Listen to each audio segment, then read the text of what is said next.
This Week in the Markets is brought to you by dailytradingreport.com. Hi everyone, welcome to The View. Thanks for joining us. It's great to be here. Thank you guys. Guys, let's talk about Europe. We haven't talked about that for a few weeks. We haven't, that's because it's been looking pretty bad and chaotic. To you. But, you've got something. One man's toxic waste is another man's diamond. Diamond, all right. So obviously there's some toxic waste over there. The worse things are, the better for me. You love to find the diamond in the rough, don't you? I do. Okay, so you've got a chart for us? Yes, we had out last night we had out the European Purchasing Manager Indices.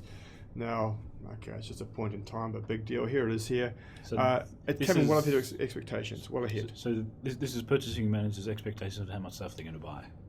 So in a roundabout sense, sort of over 50 means expansion, below 50 means contraction. And is that we've just hit the 50 there? We have, but more importantly, what you can't see here is expectations, and it came well ahead of expectations, and it has been doing so for some months now.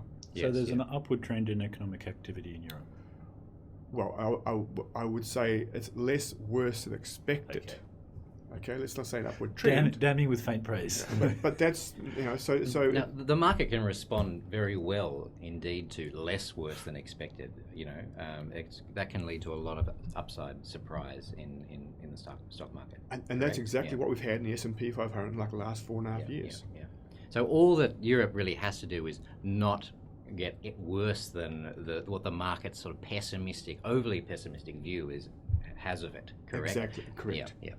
Let me bring up, now just first of all, before I leave this chart, just note here, sort of next to my head, how low this got. It was like at a level of, 36, 37 thereabouts during the height of the GFC, and now it's at 50. Now, if I bring up the European index, Euro Stoxx 50, notice how it is barely, virtually unchanged. We'll go do a weekly chart here going back. It's virtually is a unchanged since the basket of 50 biggest European stocks. Correct. On the continent, yeah. So there we are, virtually unchanged since the GFC. In fact, I could put a little line here, somewhere here. Bang, plus minus more or less you here. would say the prices of European equities are lagging behind the economic activity that's going on? Yes, they are. The prices are factoring in.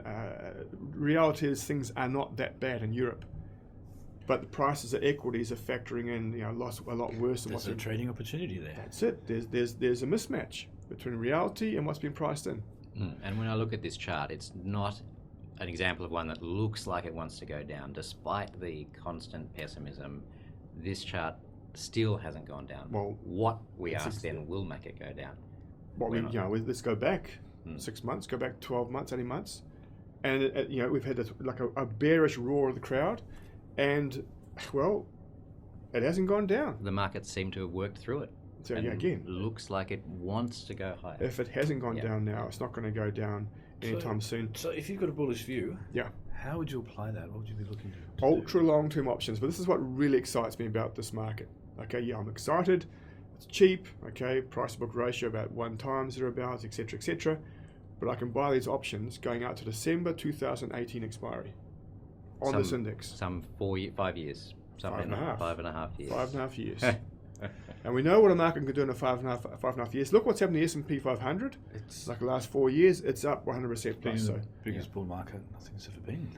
No one's expecting a big bull market here, and that's exactly what I'm positioning for. You were one of the few people who were back in 2008 going, this market is going higher, this market is going higher. But yeah, of course, there's always someone in the crowd. So this is a great example of a trade where we can take a long-term view, we get relatively small outlay and an asymmetric return. That's it. If we're correct. That's exactly it. Yeah. If we're correct on this thing, I think 5.5 years from now, you may well find that European equities are at record highs. Yeah. Okay, and we would have prospered nicely. Live long and prosper. That's the motto of some guy off, what was that? Masters of the Universe. Oh, yeah. Of course, Brad, this is academic. The important thing is applying the view.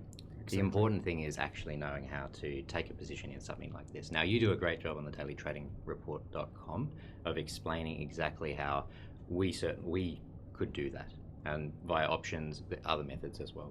Yeah. So, I think for the average, the important thing is the average person on the street, the average retail investor can do these bizarre options long-term to expiry. They're not expensive. So there we are. The view is one thing. How one applies that view is something very, very different. It's what separates the men from the boys in this game. Good luck. McFadden out. It's bye from me. And bye from me.